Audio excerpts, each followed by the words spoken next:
Bismillahirrahmanirrahim. Assalamualaikum warahmatullahi wabarakatuh. Alhamdulillahirabbil alamin wassalatu wassalamu ala asrafi anbiya'i wal mursalin wa ala alihi wa ashabihi ajma'in. Asyhadu an la ilaha illallah wa asyhadu anna Muhammadan abduhu wa rasuluh ya nabiyya ba'da. Jamaah salat subuh yang dirahmati Allah, mari kita panjatkan puji dan syukur kepada Allah Subhanahu wa taala atas limpahan segala rahmat dan nikmat yang diberikan kepada kita sampai pada pagi hari ini, terutama nikmat sehat, nikmat Islam dan nikmat iman. Alhamdulillah kita masih bisa salat subuh berjamaah di Masjid Agung Al-Barakah pada pagi hari ini. Kemudian salawat beserta salam kita sanjungkan kepada penghulu alam Rasulullah Muhammad sallallahu alaihi wasallam, kepada keluarganya, kepada sahabatnya, dan kepada kaum muslimin dan muslimat yang masih mengikuti risalah beliau sampai akhir zaman nanti. Jamaah salat subuh yang dirahmati Allah, sebagaimana biasa tiap Sabtu pagi di Masjid Agung Al-Barakah ini diadakan taklim kasubsi pagi. Alhamdulillah pada pagi hari ini dengan kajian tema taklim seputar Idul Adha dan Kurban dengan narasumber kita Al-Ustadz Ibnu Rahman Al-Buguri, Sarjana Islam. Alhamdulillah beliau sudah bersama kita. Ini penting kajian pada pagi hari ini dengan judul yang cukup menarik, karena beberapa saat lagi kita akan menghadapi Idul Adha dan Kurban. Kajian pada pagi hari ini kita batasi sampai dengan sekitar jam 6.30 atau waktu syuruk nanti. Kemudian setelah Pak Ustadz memaparkan materinya, nanti akan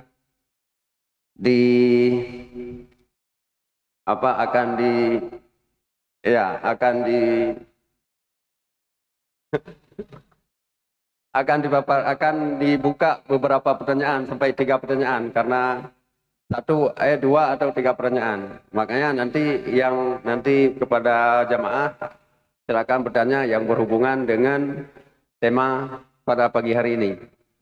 Setelah salat subuh nanti, alhamdulillah ibu-ibu taklim Muslimah Al-Barakah menyediakan sarapan pagi nanti di belakang, yang mana sarapan pagi ini adalah merupakan infak dari jamaah Al-Barakah, dan bapak-bapak sekalian dibantu oleh taklim Muslimah Al-Barakah.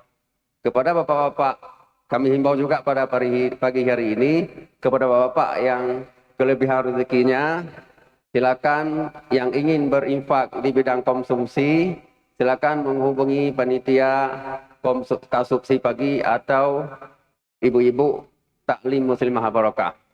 Demikian dari kami, kepada Ustadz kami persilakan dengan segala hormat.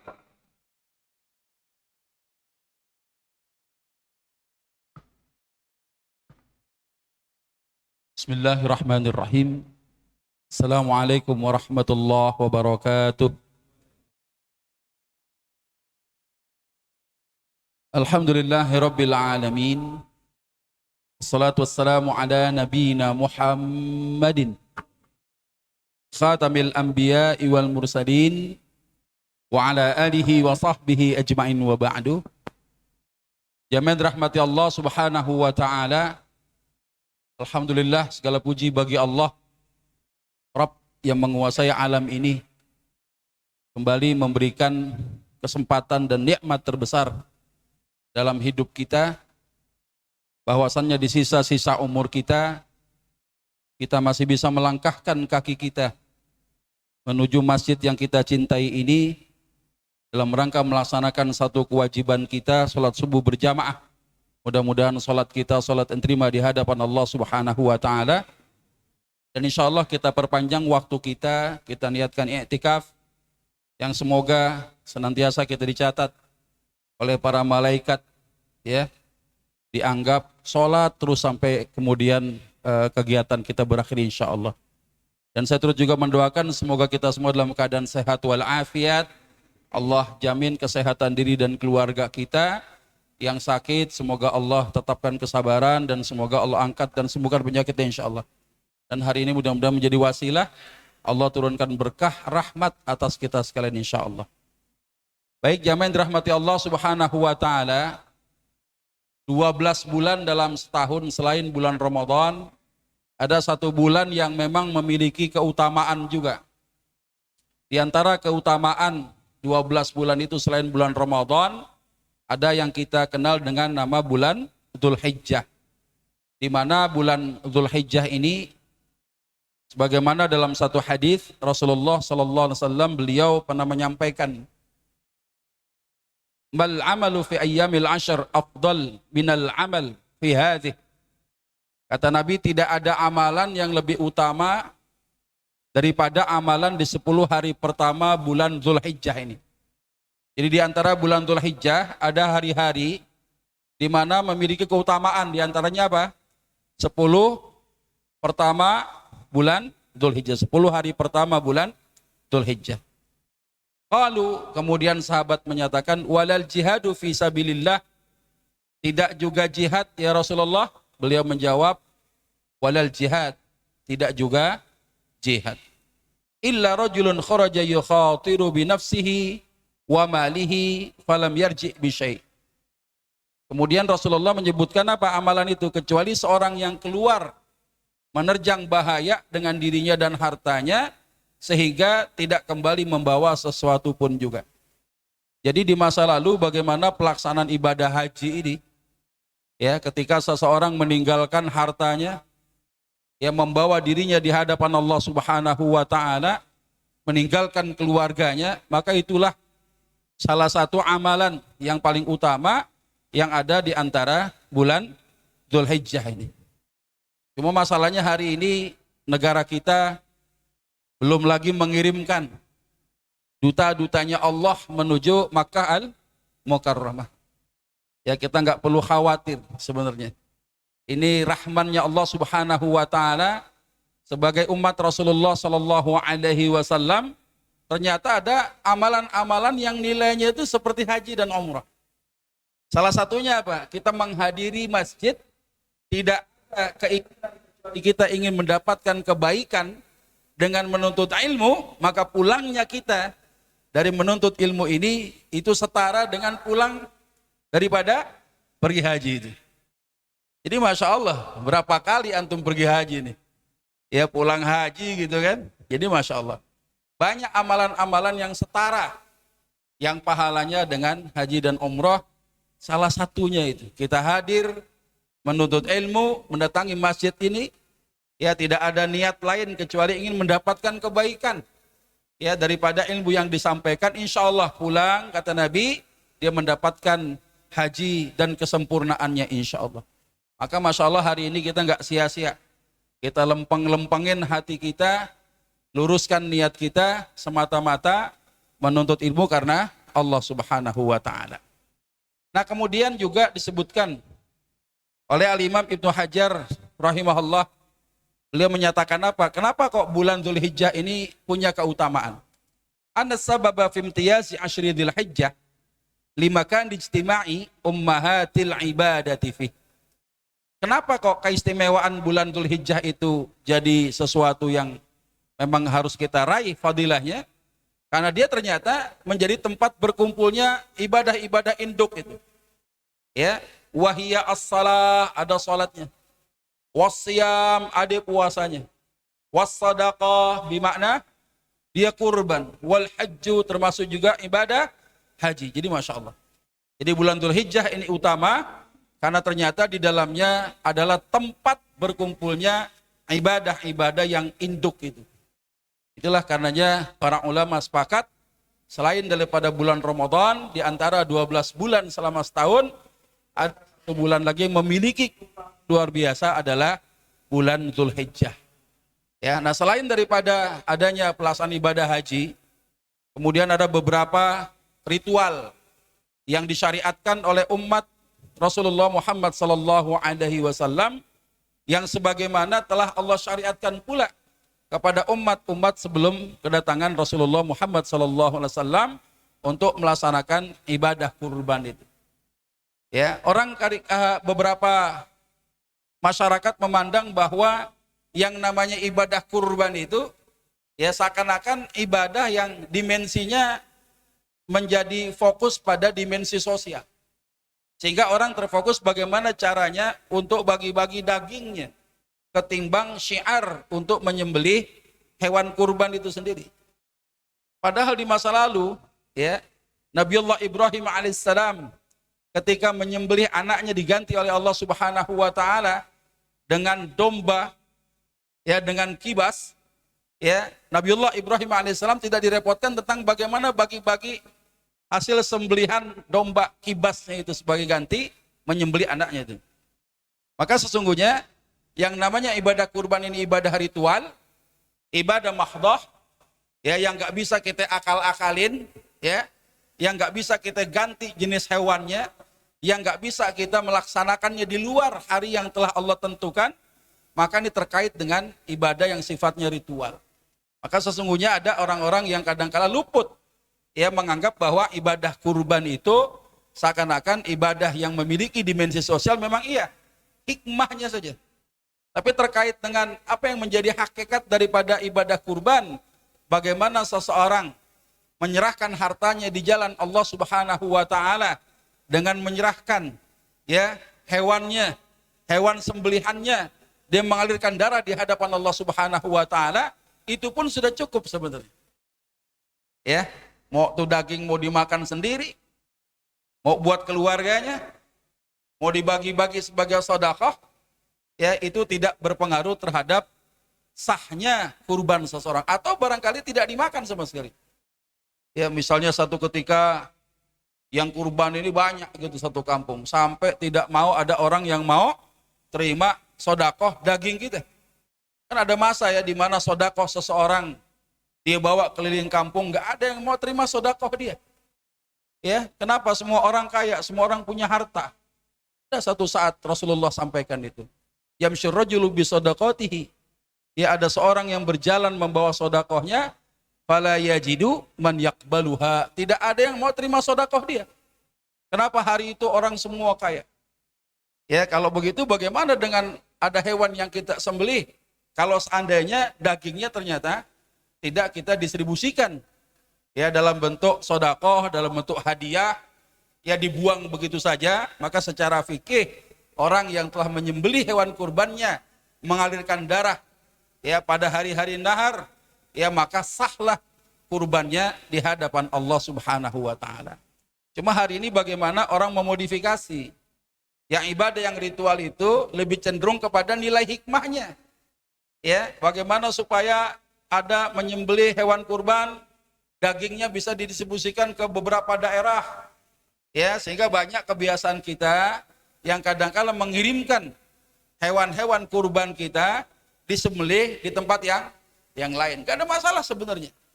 Ketika ada kemaslahatan yang menuntut akan hal itu.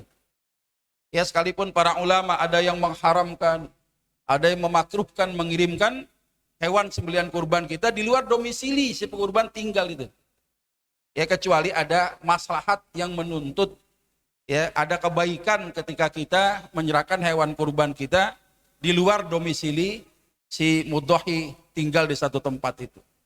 Gak ada masalah ya. Tapi yang jadi masalah adalah syiarnya ini yang jadi masalah.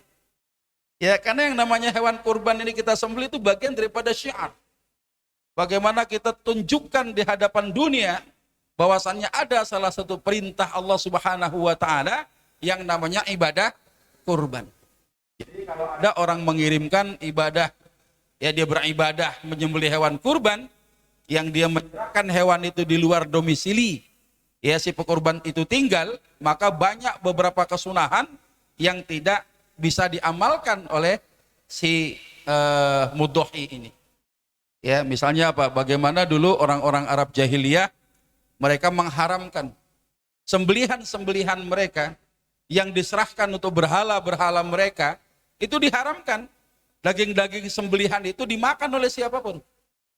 Ya, nah ketika Islam datang, diperintahkan kepada Allah, oleh Allah Subhanahu wa taala kepada umat Rasulullah Sallallahu Alaihi Wasallam untuk menyembelih hewan kurban, perbedaannya apa? Allah menghalalkan orang yang berkurban makan daging kurbannya.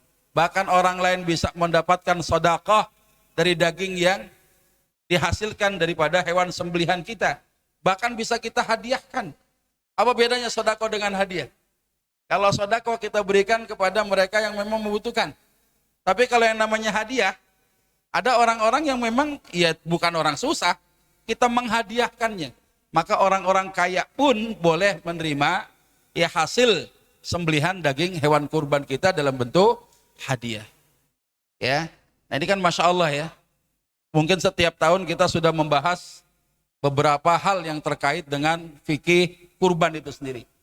Saya tidak berpanjang-panjang kalam ya, kecuali nanti saya buka sesi tanya jawab supaya bisa menyempurnakan kajian kita karena keterbatasan waktu yang disediakan oleh MC kita tadi. Sampai 6:30 berarti. Karena kalau kelamaan pada protes gitu kan. Ya, jadi nanti silakan antum tanya hal-hal yang fenomenal ya, yang terjadi di masyarakat kita terkait hubungan antara si pekurban ya dengan barangkali tukang jagalnya, dengan kepanitiaannya, menyangkut pelaksanaannya sudah sesuai dengan syariat atau belum.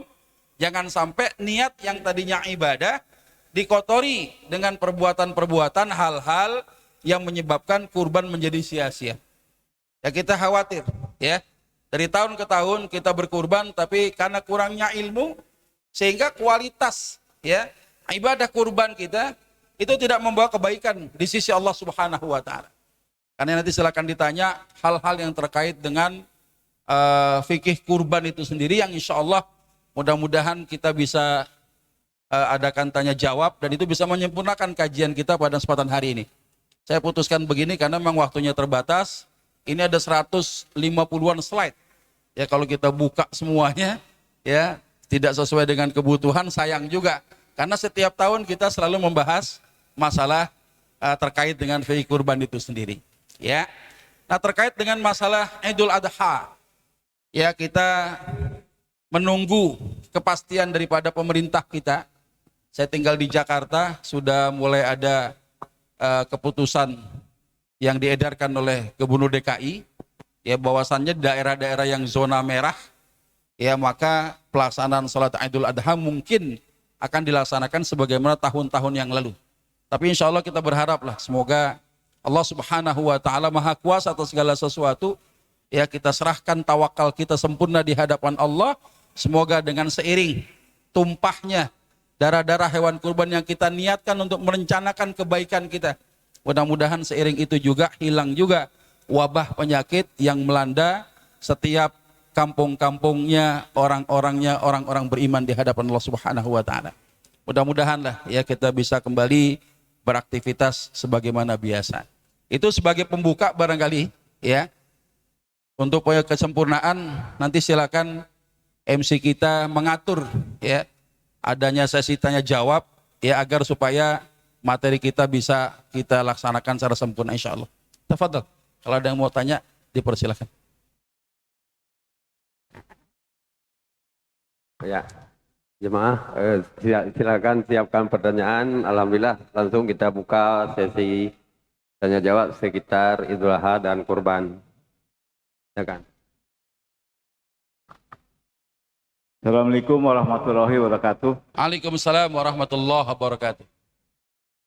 Fikih korban, saya tertarik dengan judul ini. Dalam hal syiar, ada beberapa panitia yang kurang dari ilmunya bahwa daging korban itu sebetulnya bisa diberikan kepada saudara kita yang Nasrani. Itu kan bisa. Nah, terus kekeh dia tidak mau memberikan, padahal itu adalah sedekah. Judulnya itu. Nah, sekarang bagaimana untuk memberikan pandangan kepada panitia yang kekeh tidak mau memberikan kepada saudara kita yang Nasrani dengan hasil kurban itu. Itu aja, Ustaz. Ya. Yang namanya muamalah, berhubungan secara muamalah, Al-aslu fil muamalah al-ibahah. Hukum asalnya kita bermuamalah, ya hukum asalnya apa? Mubah. Kecuali ada dalil yang dengan tegas mengharamkannya.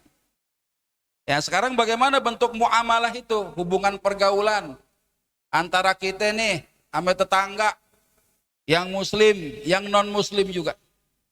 Ya, bahkan Rasulullah Muhammad sallallahu alaihi wasallam dalam hubungan, dalam pergaulannya bermuamalah, bagaimana beliau seringkali menolong ya orang-orang kafir yang memang hidupnya tidak seberuntung beliau.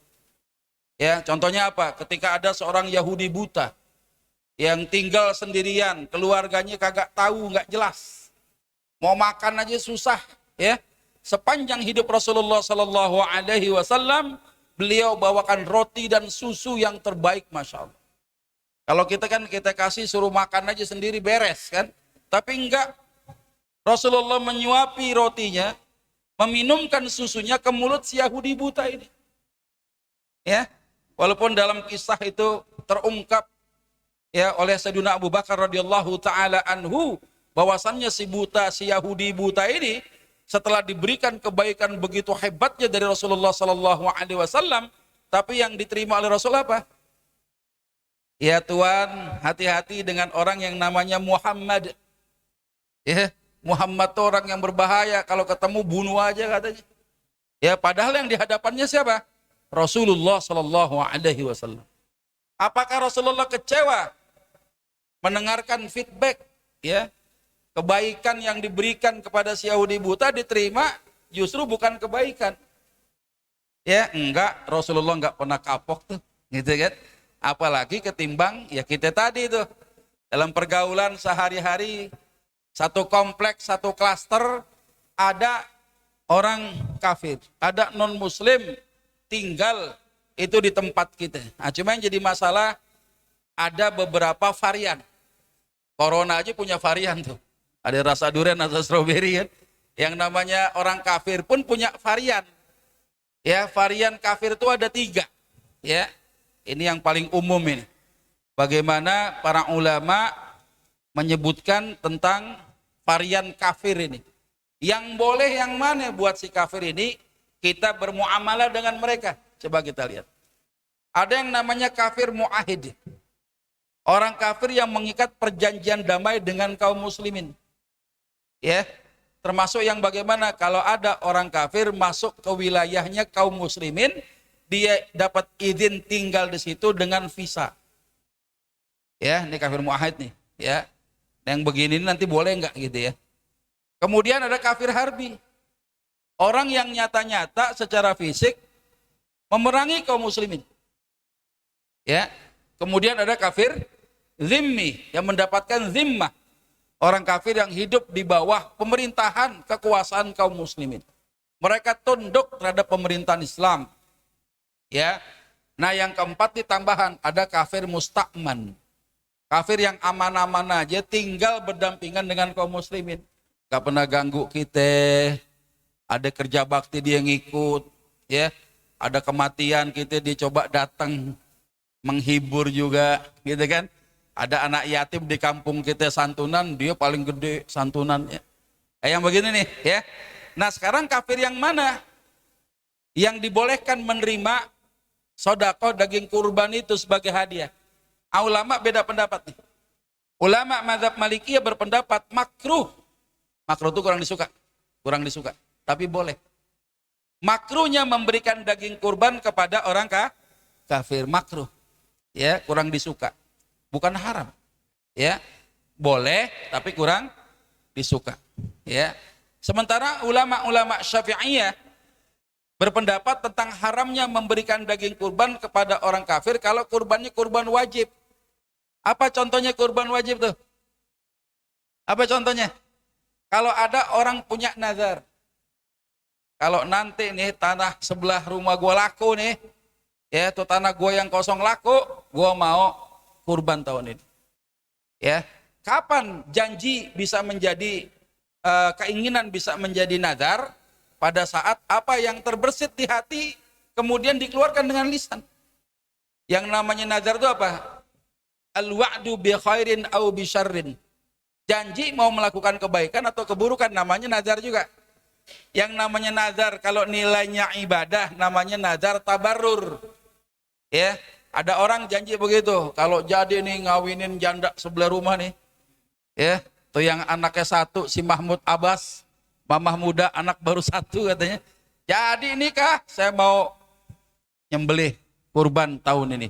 Jadi nikah sebelum bulan Dzulhijjah. Ya, nazarnya wajib nggak?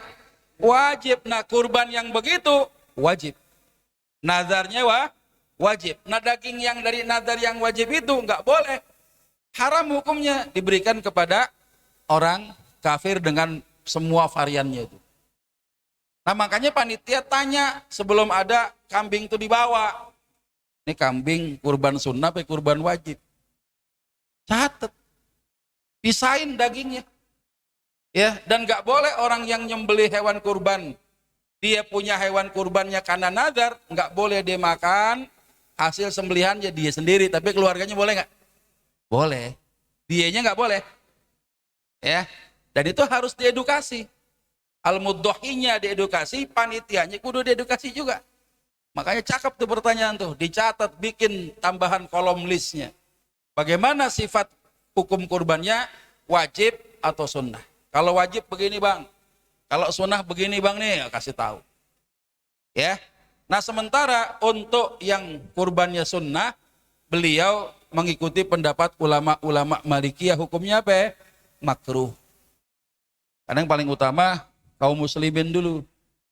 Ya, jangan sampai kaum muslimin nggak kebagian, ya justru di luar kita malah dibagi, ya kurang disuka. Ya, nah ada beberapa jenis kafir ini yang dimana ulama sepakat mengharamkan semuanya untuk tidak kita memberikan ya hal-hal yang menyangkut masalah muamalah kita dengan mereka. Siapa? Orang-orang yang disebut dengan orang kafir harbi. Ya, orang yang memerangi kaum muslimin, mengusirnya dari tempat tinggal kaum muslimin, menduduki daerahnya, memerangi ya agama kita ini.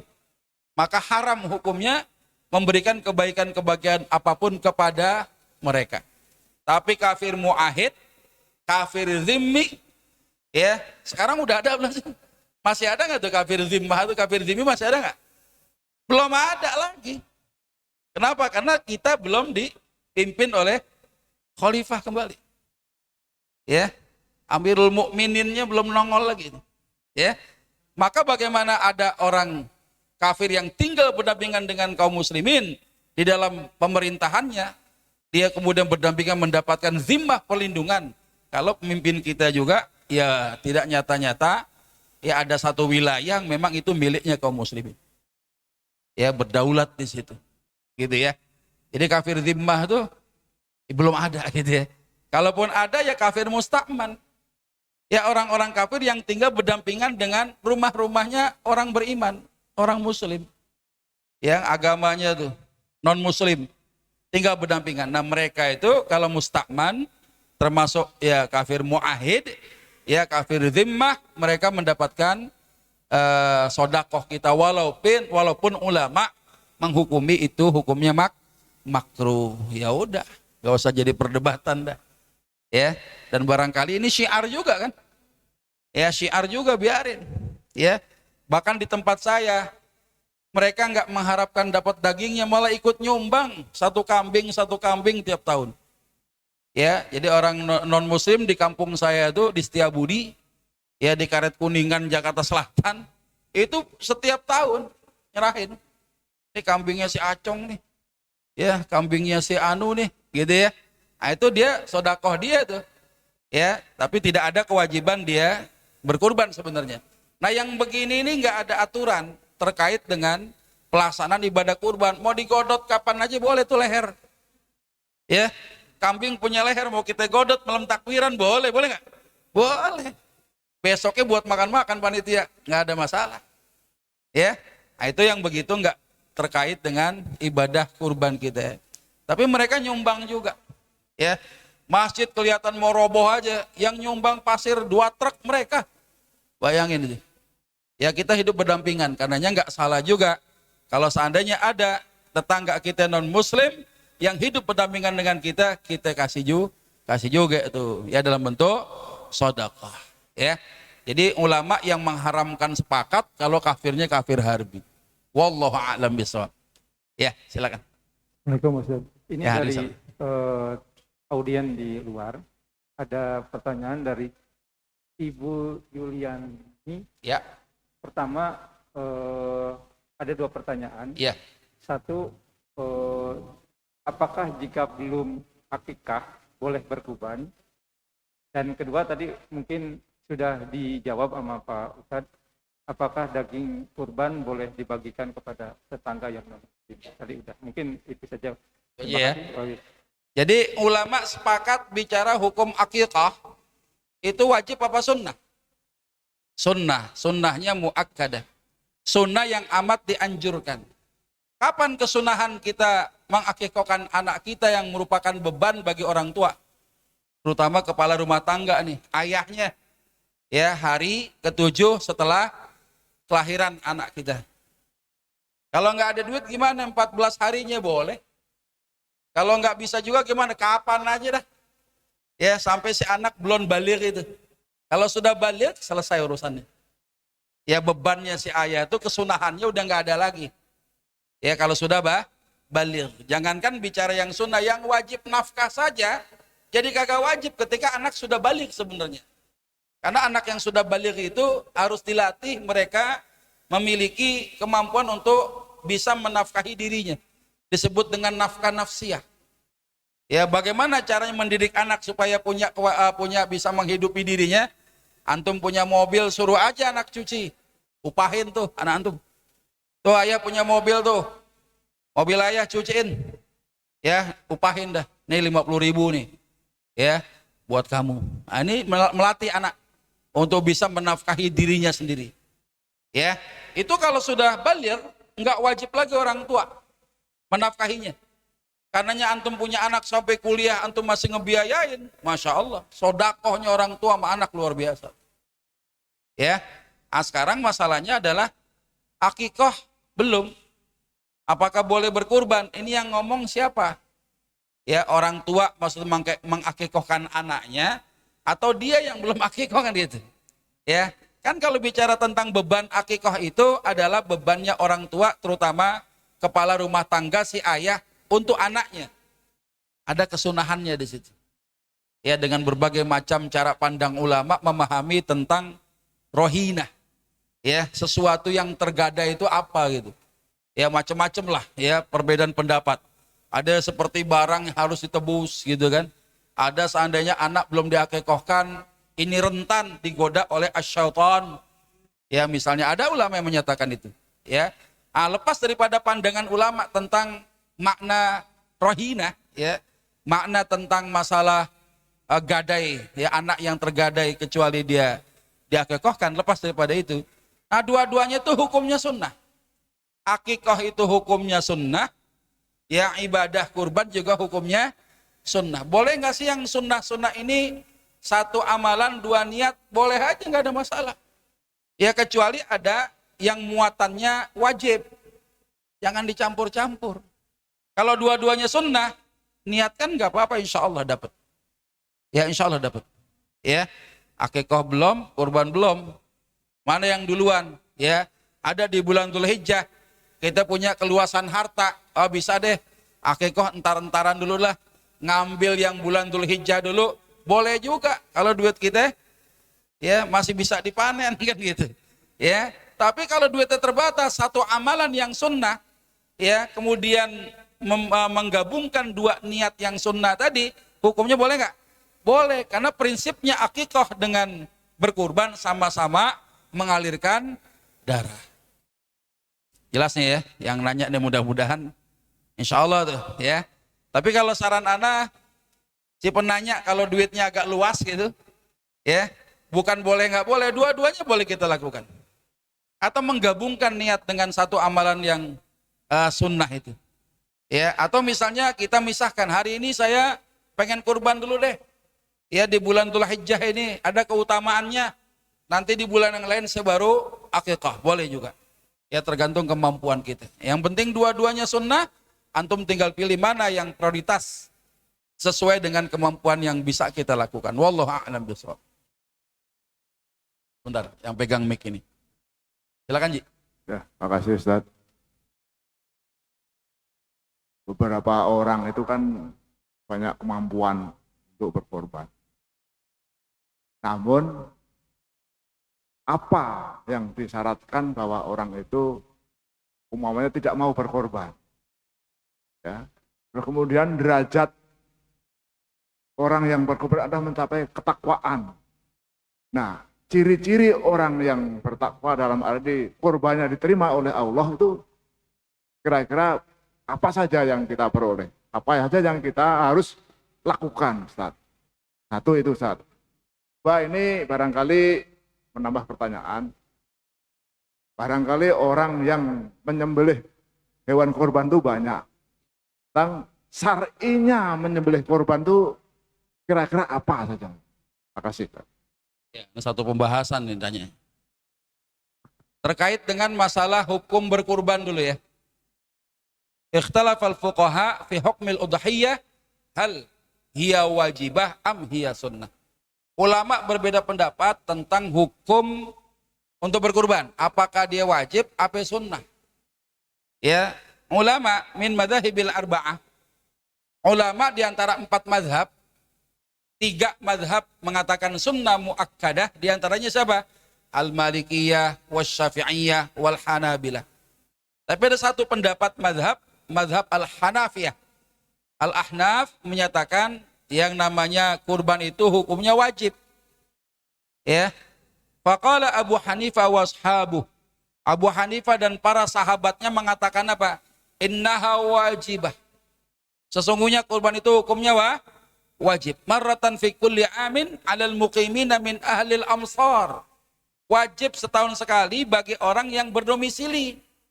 Ya, domisili. Antum tinggal udah lama belum di sini? Di Keranggan. Oh, dia mau jadi karuhun katanya. Udah lama di situ tinggalnya. Ya, maka kita termasuk ahlul amsar. Orang yang mukim, yang tinggal di situ penduduk aslinya. Wajib hukumnya. Cuma kewajiban ini pun punya syarat. Syaratnya apa? Dia mampu kan gitu. Ya, kalau wajib kagak mampu gimana urusannya? Jadi kewajibannya itu ada muqayyadah, ada taqyid, ya ada batasan-batasan. Syaratnya apa? Dia mampu. Ya, nah ulama yang lain menyatakan apa? Hukumnya sunnah muakkadah. Alasannya apa? Yang lebih ilmiah nih. Ada hadis Nabi bunyinya begini. Anna Rasulullah sallallahu alaihi wasallam qala, "Idza ra'aitum hilal dzil hijjah." Kalau ada kalian melihat tanda hilal, masuknya bulan Dzulhijjah, semenjak tanggal 1 bulan Dzulhijjah. Wa arada ahadukum an yudhhiya. Kalau ada di antara kalian mau berkurban, ya. Jadi kata-kata wa arada, ya, ada amalan bil iradah. Ada satu perbuatan karena kehendak si pelakunya. Maka hukumnya apa? Sunnah. Kalau mau ayo, enggak apa-apa kan gitu. Ya, ditambah ada penegasan juga dalil yang sharih, yang jelas gitu ya. Sebagaimana Rasulullah sampaikan dalam hadis ini, salatun hunna alayya faraid wa hunna lakum tatawwu. Ada 3 amalan buat aku wajib, buat kalian sunnah. Minha diantaranya apa? An-nahr, itu nyembelih hewan. Nabi tiap tahun kurban. Wajib hukumnya. Ya, wajib hukumnya. Buat kita apa? Sunnah. Nah sekarang ada, tadi antum sebutkan wanita-wanita, gitu ya. Wanita boleh nggak sih berkurban? Boleh. Ya, kalau ada ungkapan di masa Rasulullah seorang suami menyembelih seekor kambing buat dirinya dan keluarganya, itu bukan berarti kita boleh patungan kambing. Ya, patungan dah sarang 200.000. Ya, ada kira-kira 20 orang dapat 4 juta tuh, kambing gedean beli. Nanti yang kurban berarti ada berapa? 20 orang, misalnya begitu. Enggak sah hukumnya. Yang dimasukkan dalam hadis itu, kalau kita mengacu kepada pendapatnya ulama Syafi'iyah, kita akan mengenal yang disebut dengan 2 sunnah. Ada sunnah ain, ada sunnah kifayah. Apa sih sunnah ain dan sunnah kifayah? Yang kita tahu kan fardu ain dengan fardu kifayah. Ternyata sunnah saja ada sunnah kifayah, ada sunnah ain. Yang disebut dengan sunnah kifayah, satu rumah lengkap, ada suami, ada istri, ada anak. Ya kalau dia nggak berkurban tahun ini, salah satu nggak kurban aja, nggak ada yang kurban rumah itu, maka kemakruhannya muncul di situ. Ya, makruh hukumnya, satu rumah nggak ada yang kurban, satu pun makruh. Nah untuk mendapatkan sunnah kifayah, kalau ada suami yang berkurban satu aja, maka dapat dia sunnah kifayahnya itu, kemakruhannya hilang. Jelas ya? Atau misalnya nggak suami, bini dah, karena kebetulan bininya lebih benghar, ya lebih kaya gitu kan, ketimbang lakinya, ya bininya tuh yang berkurban, boleh nggak? Boleh. Maka sunnah kifayahnya satu rumah tuh dapat, kemakruhannya hilang. Nah bagaimana sunnah ain dalam hal masalah berkurban? Sunnah ain ini itu menyangkut kepada diri kepala rumah tangga atau orang yang belum menikah, dia diberikan kemampuan. Ya, ada namanya sunnah ain namanya. Ya kalau mampu dia nggak mau berkurban, ya dihukumi kesunahan yang nggak dapat jadi makruh sendirian. Kalau tadi makruhnya satu keluarga tuh. Nah sekarang bagaimana tata caranya si wanita ini kalau dia mau kurban?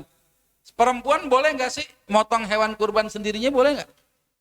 Boleh nggak tukang jagal perempuan, boleh nggak? Boleh, nggak ada masalah kalau dia mampu. Karena di masa Rasulullah SAW, ya pelaksanaan yang disebut dengan hari raya Idul Adha, pertama ngapain dulu? An-nusalliya, kami sholat dulu. Ya sholat selesai, thumma narji'a, kemudian kami pulang ke rumah masing-masing. Fanan haro, baru kami nyembelih. Dan menyembelih hewan kurban di masa Rasulullah, itu kebanyakan dilakukan di rumah masing-masing sahabat. Ya, panitianya belum ada. Ya, tapi walaupun ya panitia nggak ada, ternyata ada hadis ketika Rasulullah SAW memerintahkan Sayyidina Ali bin Abi Thalib radhiyallahu an untuk mengurusi untanya milik Rasulullah. Berapa? 100 unta. Sebagian sudah Nabi selesaikan dengan tangan beliau sendiri, sebagian lagi diserahkan kepada Ali untuk pelaksanaan penyembelihan unta hewan kurban beliau sisanya. Ya, kemudian Ali bin Abi Thalib diperintahkan Nabi untuk mensedekahkan dagingnya, kulit tubuhnya, kulit punggungnya, ya, dan dilarang beliau untuk memberikan upah kepada tukang jagal daripada bagian hewan sembelihan itu sendiri. Nah jadi kalau antum misalnya sekeluarga kebetulan suami kagak kurban, bini yang kurban, gak apa-apa. Ya, cuma sunnahnya bagaimana?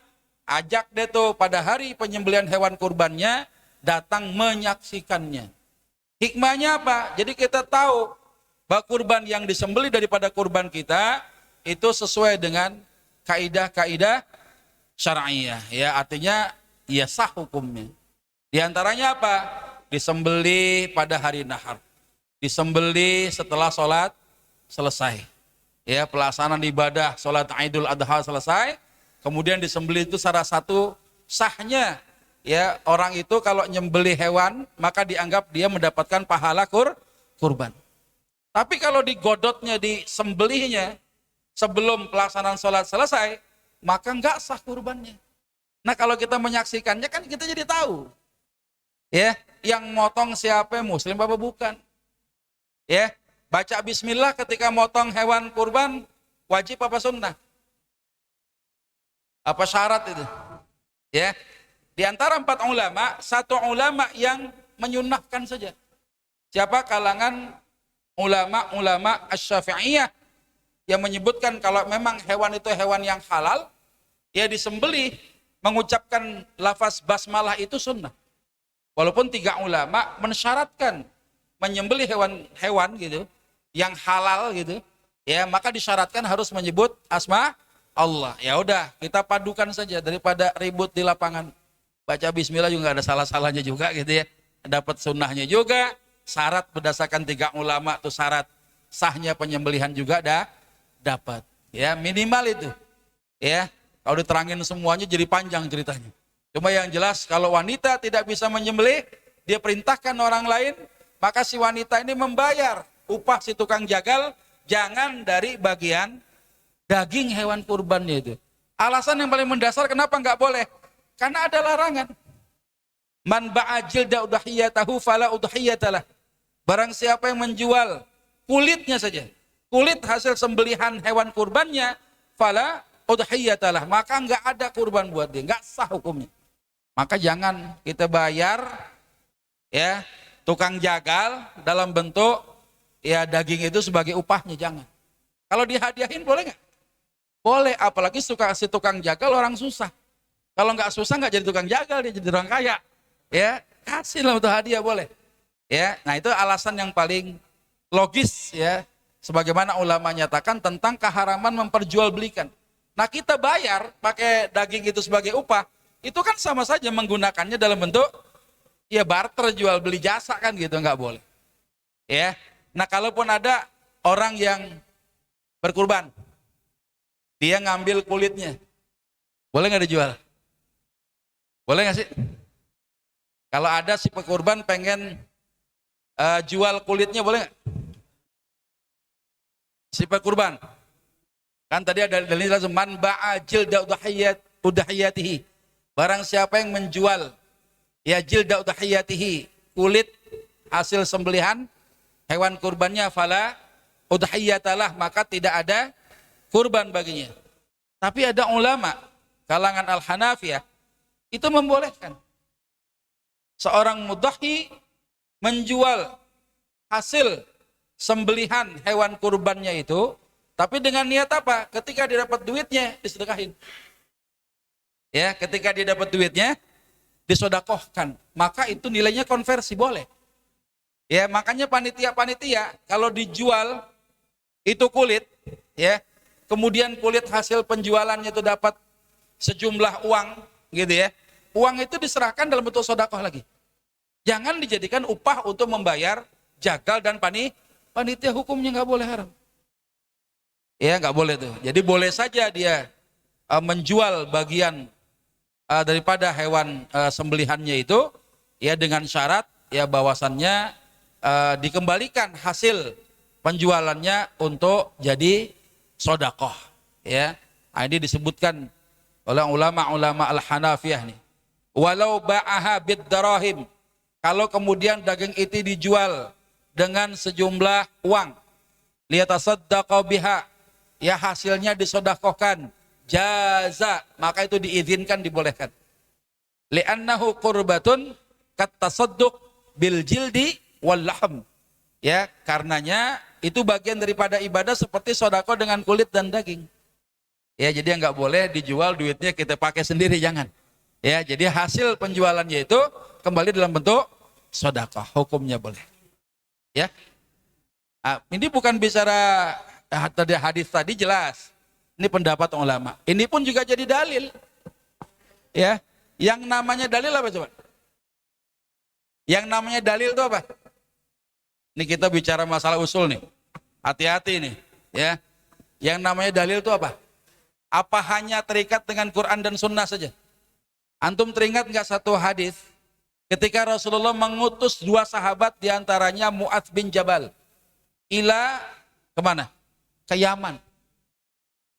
Nabi tanya, ya Mu'adz, kalau kau nanti berada di Yaman, kalau ada permasalahan, kau menghukuminya dengan apa? Aku menghukuminya ya Rasulullah dengan kitabullah. Kalau di kitabullah nggak kau temukan, dengan apa kau putuskan itu? Ya, dengan apa? Dengan sunnahmu ya Rasulullah. Kalau di sunnahku nggak ada, dengan apa? Aku berijtihad. Maka ijtihad ulama itu dalil. Ya, jangan berpikiran bahwa dalil hanya seputar Quran dan hadis saja. Ya, pandangan ulama dalam hal ini termasuk Mu'adz bin Jabal, ahli fikih. Di masa Rasulullah kan sahabat punya fadilah masing-masing. Salah satu fadilahnya Mu'adz bin Jabal ahli fikih. Ada sahabat yang ahli ilmu faraid. Siapa kira-kira? Zaid bin Thabit, itu ahli ilmu faraid. Ya, ini ijtihad ulama dengan ra'yunya. mengkaitkan, karena orang kalau bicara tentang berkurban itu maknanya apa sih? Udah nyembelih, ya, dagingnya itu kan jadi sodakoh kan? Jadi sodakoh. Mengembalikan makna sodakoh itu, kebolehan untuk menjualnya bagaimana? Kalau menjual kan kita ada kompensasi bertukar. Kau punya barang, ku punya duit. Yang punya duit dapat barang, yang punya barang dapat duit. Saya jual nih kulit hasil sembelian saya kepada orang, dijual. Dapat duit nggak? Dapat duit. Kalau saya pakai, maka terjadilah jual beli di situ. Saya dapat kompensasi. Tapi kalau duit hasil sembelihannya, kita menjualnya termasuk panitia juga tadi jual-jual tadi, tapi duitnya dikembalikan sebagai bentuk sodakoh, jaza itu dibolehkan. Dan ini jadi dalil buat kita. Gimana? Ya nggak ada masalah kalau bicara tentang sodakohnya. Berarti kalau sodakohnya boleh. Tapi kalau kaitannya dengan bahwa ini adalah bahan makanan, ya lebih baik kepada orangnya. Kalau kita mengembalikan kedudukan daripada ya daging itu ya buat dimakan kan gitu. Ya karena beberapa kebiasaan di negeri kita, jarang orang yang bisa mengolah hasil kulitnya itu kan. Antum sekarang gak usah, tahun ini gak usah dapat daging ya, anak kasih kulit aja buat antum itu. Nah, sekarang gimana nih manfaatin kulitnya? Bingung kan gitu kan. Atau pekurban dapat kulitnya aja dah gitu kan. Di rumah dimanfaatkan kagak, baunya iya kan gitu. Ya akhirnya apa? Boleh dijual tapi duitnya disedekahkan. Dan ini bisa jadi dalil. Ya contoh lagi, kalau antum gak mau ikut ulama, antum bayar zakatul fitrnya pakai apa? Kalau ngikutin Nabi, sunnahnya apa? Ya tepung atau kurma. Tapi antum bayarnya pakai apa? Beras gitu kan. Ya sekarang kalau misalnya beras dari mana? Itu kan pandangan ulama juga. Berarti antum bayar zakatul fitr pakai beras, mengambil pendapat ulama, itu pun dalil namanya. Jelas ya? Nah sekarang jangan lagi ada pikiran begitu tuh. Kembali kepada Quran dan Sunnah, boleh. Tapi jangan mendorong orang supaya nggak ikut pandangan ulama, salah malah. Ya, antum punya kekuatan apa, keilmuan apa untuk membahas masalah hal-hal yang terkait dengan ibadah, muamalah, ya kaitannya dengan ilmu syariah misalnya, kalau dengan bermodalkan Quran dan hadis saja. Sementara kemampuan kita bukan sebagai ulama kelas mujtahid mutlak. Kita muqallid orang awam yang mentaklid ulama, ya udah gitu kan. Apa kata ulama ini sampai, ya ada kan gitu kan. Jadi masya Allah, insya Allah ya ini tidak keluar daripada dalil yang ada. Ya, wallahu a'lam bishawab. Ya silakan Bu Haji. Assalamualaikum warahmatullahi wabarakatuh. Waalaikumsalam warahmatullahi wabarakatuh. Ustadz Ibnu, yang ingin saya tanyakan adalah yang sering saya dengar, keistimewaan daripada si pengkorban itu sendiri. Kalau kita sebagai kepala keluarga yang bisa berkorban hanya dari hasil patungan, artinya yang selama ini saya tahu berarti sebagai kepala keluarga saja yang mendapat hikmah daripada fadilah keutamaan itu. Namun apakah dari hasil patungan yang kita mampunya dari situ, istri dan anak kita kebagian nggak kira-kira? Karena hasil yang kita kurban itu yang sampai kepada Allah kan hanya ketakwaannya. Dan apakah kira-kira anak dan istri kita itu juga kebagian ketakwaannya kepada Allah Subhanahu wa taala? Yang kedua, kalau seandainya kita punya putra-putri yang masih belum balik sehingga kita potongkan kurban, dan itu juga akan menjadi orang yang bertakwa kepada Allah Subhanahu wa taala, itu yang belum balik. Yang saya tahu tadi karena hanya mendapatkan sunnahnya saja, tapi yang saya ingin tahu dan sangat tergiur, kenapa kita sangat-sangat berminat untuk semua keluarga kita potongin kurban, karena di samping saya pernah mendengar hadisnya tapi saya nggak bisa menjelaskan. Lantas yang menggiurkan pertama kali adalah hasil potongan kurban itu berupa kambing maupun sapi. Yang sangat menarik adalah dalam satu kambing ataupun sapi itu satu bulunya menjadi satu kebajikan. Sementara kalau kita ngitung sendiri kan tidak mungkin mampu. Di situ yang sangat-sangat saya tertarik sehingga saya terbawa untuk bisa mudah-mudahan anak dan istri kita bisa berkorban semuanya. Mohon penjelasannya barangkali di hadisnya ada sehingga kita menjadi orang yang betul-betul bertakwa kepada Allah Subhanahu wa taala. Iya.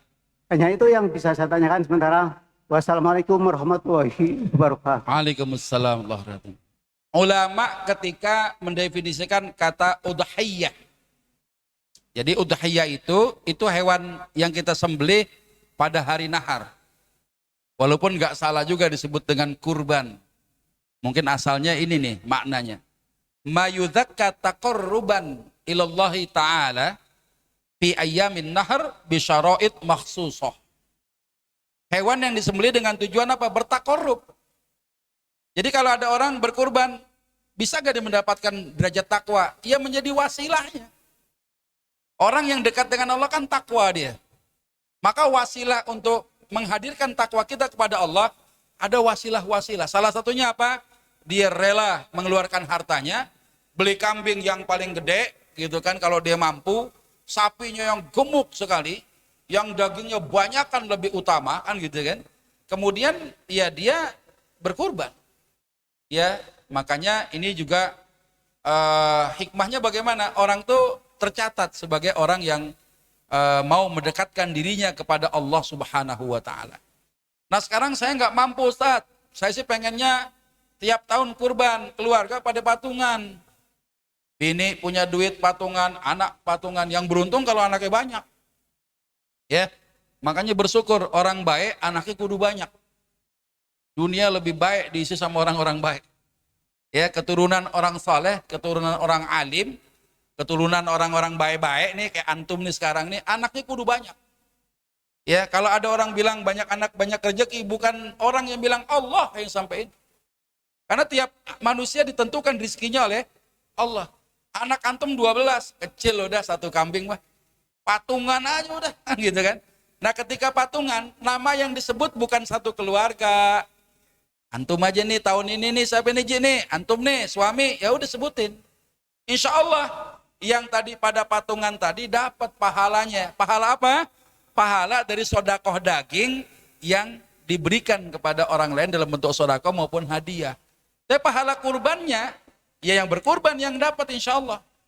Tapi pahala sodakohnya dari uang tadi itu, ya dia mendapatkan bagian sodakoh dagingnya itu. Gitu ya. Jadi nggak usah hitung-hitungan sama Allah, nggak usah khawatir. Innallaha sari'ul hisab. Allah tuh maha cepat perhitungannya. Ada orang tanya, ya Ustadz, orang ke masjid kan dalam hadis jalan kaki. Satu langkah penggugur dosa, satu langkah menaikkan derajat. Bagaimana kalau orang tuh datang kemari bawa kontainer yang bannya banyak katanya. Itu gimana ngitungnya? Pusing-pusing amat ya. Allah tuh maha mudah, maha cepat perhitungannya tuh. Ya, nah sehingga patungan kambing ya silakan aja satu keluarga. Tapi di atas namakan siapa? Individu, orang per orang. Yang patungan tadi dapat nggak kesunahan kifayahnya? Insya Allah dapat kesunahan kifayahnya insya Allah. Tapi kalau mampu setiap orang, istri bisa beli satu, suami bisa beli, anak bisa beli, silakan aja. Ya, berkorban tuh satu keluarga. Atau misalnya tahun ini ada 7 orang yang mampu belikan sapi, silakan aja, nggak ada masalah. Ya, itu mudah-mudahan ibadah kurban yang kita lakukan jadi wasilah takorup kita kepada Allah Subhanahu wa taala. Kita dicatat sebagai orang-orang yang mendapatkan predikat takwa di hadapan Allah. Karena orang nggak semuanya melaksanakan hal-hal yang sunnah. Ya, yang wajib orang ya memang harus kan gitu konsekuensinya. Tapi kalau bicara yang sunnah jarang-jarang ya. Kan disebutkan wa arada ahadukum an yudhhiya. Kalau ada di antara kalian mau berkurban. Nah, berarti kalau bicara mau kan gitu kan. Ya terserah yang punya duit. Ya mau silakan, enggak apa-apa kalau emang itu sifatnya sunnah saja. Jadi Masya Allah, insya Allah dapat tuh. Kalau tahun ini udah deh buat istri aja dah. Saya nggak kurban, kenapa patungannya buat satu kambing atas nama istri saya, nggak apa-apa. Ya datang, lihat, saksikan, ya penyembelihannya bagaimana. Ketika disembelih, berdoalah kepada Allah. Allahumma hadza minka walaka fataqabbal. Ya Allah, ini darimu untukmu ya Allah. Hadza min laka. Ya Allah, darimu untukmu ya Allah, terima nih kurban saya nih. Ya Allah, sampaikan pula hasil daging sembelihan hewanku ini dalam bentuk sedekah pahalanya untuk keluar saya di rumah. Boleh nggak? Boleh, nggak ada masalah. Ya, urusan transfer pahala boleh nggak? Ada nggak? Ada. Transfer dosa juga ada nggak? Ada juga. Orang-orang zalim tuh. Orang zalim kata Nabi, atadruna manil muflis. Ente tahu nggak orang yang rugi? Qalu. Orang yang rugi kata sahabat apa? Yang dia nggak punya dirham, yang nggak punya wala mata', dia nggak punya tuh yang namanya dirham, nggak punya kekayaan lagi. Bukan itu kata Nabi. Ada orang bawa pahala banyak, berangan-angan dapat surga, tapi ternyata perilaku zalim dia pun banyak. Bayangkan kalau ada orang ngantri mau divaksin, antriannya berular-ular begitu. Antum bisa bayangkan kalau itu orang di padang mahsyar nanti, orang yang dulu pernah zalimin, yang ngantri di hadapan Allah, minta keadilan, nanti pahala kebaikan kita diambil sama dia. Ya, tatkala pahala kebaikan kita habis untuk membayar kebaikan, ditransfer kan? Ya, kurang masih dosa orang yang dizalimin ditransfer lagi sama Allah ke kita. Jadi transfer dosa, transfer pahala itu ada dalilnya. Hati-hati tuh, ya. Buat orang-orang yang zalim. Makanya saya punya materi tobat amal dulu. Orang kalau mau hijrah, pikirin tobat dulu. Dosa sama Allah, dosa sama manusia. Jangan buru-buru fokus sama amalan. Amalan banyak bejibun, tapi dosa kita sama manusia masih ada, tertolak udah. Pahala kita habis. Ada orang ahli ibadah, hubungan sama orang tua kagak baik, tertolak udah. Makanya orang mau hijrah itu, mau tobat itu, dia bertobat atas dosanya kepada Allah, tobat atas dosa kezaliman kepada manusia, perbaiki hubungan dia sama orang tua. Antum gagah di luar, jadi ahli ibadah, abid, tapi sama orang tua kasar. Sama orang tua durhaka. Ya, nggak birrul walidain, tertolak semua amalan antum. Ya, jadi ini bagian daripada ya pertobatan kita kepada tobat itu. Jangan sampai ya amalan-amalan sunnah tadi banyak, ternyata ada orang yang ngantri, Pak. Ya, karena kezaliman kita. Nah, jadi Masya Allah, ya karena memang kurban ini ya ma yuzakka taqarruban ilallahi ta'ala. Ya, dia taqarrub ya, untuk, maka dibilang kita kurban maksudnya itu ya, untuk bertaqarrub pada Allah. Gitu kira-kira Pak ya. Udah semua ya. Udah saya jawab semua tuh dua-duanya ya. Insya Allah ya. Baik.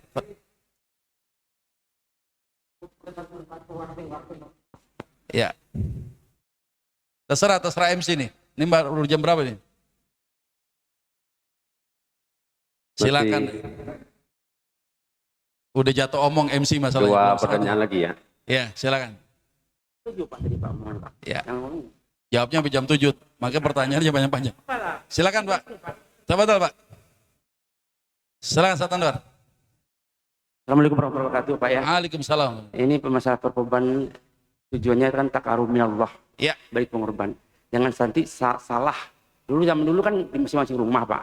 Sekarang kan kena itu panitia. Ya. Nah, makanya panitia ini kudu hati-hati ini. Ya. Kalau enggak nanti malah enggak jadi kurbannya yang kurban. Ya. Jadi adalah wakil ya. Jadi permasalahan sekarang kan kita di sini panitia Pak. Bisa enggak daging itu malah yang panitia disiapin dulu Pak. Kita kebiasaan kita di sini nih Pak. 1,5 kilo dulu 2 kilo, sekarang 1,5 kilo. Sementara dibagikan mungkin sekilo. Nah itu yang jadi pertanyaan saya nih. Karena di sini kan memang begitu Pak Ustaz. Ya. Satu, yang kedua ini masalah akikah tadi. Saya pernah dengar kalau akil balik kita pasti nggak boleh. Tapi saya pernah dengar kalau bapaknya nggak punya duit, dia anaknya udah sanggup nih. Udah kasih uangnya ke bapaknya, nanti dikaikannya anaknya yang udah akil balik. Itu bagaimana Ustaz? Ya. Assalamualaikum warahmatullahi wabarakatuh. Waalaikumsalam. Bagi-bagi jatah khusus buat panitia Idul Kurban ya. Panitia penyembelihan hewan kurban. Kalau itu dihadiahkan fala ba'sa bih, maka boleh hukumnya. Tapi kalau itu diniatkan jadi pengganti uang jasa, ya misalnya tadi orang-orang dapat sekilo dia 2 kilo. Kok kenapa 2 kilo? Kan dia panitia, gitu kan? Dia panitia nih, jangan, nggak boleh. Kalau itu diniatkan sebagai bentuk tambahan upah. Tapi kalau memang itu hadiah, nggak ada masalah. Hadiah aja dah, ya udah hadiah. Ya mau dapat beras, cuma memang kadang ya dindingnya tipis. Kalau orang 1 kilo, panitia 3 kilo, 4 kilo, 5 kilo, sesuai dengan jabatan dan struktur kepanitiaannya, nah ini khawatir. Ya jadinya ya itu pembayaran. Nah kalau hemat saya begini, kalau panitia memang mau kerja ya silakan aja panitia kerja. Dapat apa? Dapat duit, dapat upah kayak tukang jagal. Kalaupun nanti dia dapat daging, daging yang sama bagiannya dengan yang disedekahkan ke tempat yang lain. Gitu aja udah. Ya. Nah kalau kita kebagian dikit ya kenapa harus dibanyakin kantongnya? Kantongnya sedikit, isinya yang banyak. Itu lebih baik. Bener nggak? Iya. Masjid di wilayah kita berapa masjid? Ada 7. Kalau tiap masjid nyalurin tetangga bisa dapat berapa kali itu? Ayo coba. Ya kan? Nah misalnya kita utamakan sohibul wilayah dulu deh. Dulu tahun lalu melaksanakan nggak? Berapa ribu kantong antum menghasilkan daging itu? Masih ingat nggak? Tahun lalu berapa ribu? 1.000 kantong? Hah? 1.500. Hari ini bikin 1.000 atau 750. Tapi isinya banyakan. Masya Allah. Kan luar biasa. Karena memang membagi daging itu, yang paling utama kan sohibul wilayah. Orang yang tinggal berdampingan sama mudhohi itu. Jangan yang jauh-jauh dulu. Ya, itu yang paling penting tuh. Ya, jadi jangan, wah biar kebagian semua. Ya orang masjid ada 7. Coba tanya, satu orang yang antum jadikan target dapat sodako daging itu berapa kali dia dapat? Ya, walaupun gak ada larangan sih. Namanya orang sodako mah bebas-bebas aja. Cuma maksud saya begini, biar punya manfaat lebih, ya udah isinya banyakin. Biasa 1 kilo kurang. Orang kalau punya otak 1 kilo kurang singit mulu tuh. Ya, kalau daging, ya kalau otak kita 1 kilo kurang ya omongannya kagak fokus kan gitu. Tapi kalau 1 kilo kurang kemarin, bikin 1,5 kilo sekarang, bikin aja 2 kilo dah. Biasa jeroan dimasukin, nggak usah dah, kecuali ati dah, mamplah. Ya, kalau yang lain-lain mau diambil, ambil aja sono dah. Ya kira-kira begitu ya. Nah jadi kualitas isian itu, kalau dalam bentuk hadiah, boleh. Kalau dalam bentuk upah, enggak boleh. Intinya sih begitu. Kemudian masalah akikoh ya. Ada memang ulama yang membolehkan kita nih mengakikohkan diri kita sendiri. Tapi padahal sebenarnya, itu kan beban orang tua. Ya, beban orang tua untuk mendapatkan sunnah atas nikmat Allah berikan keturunan.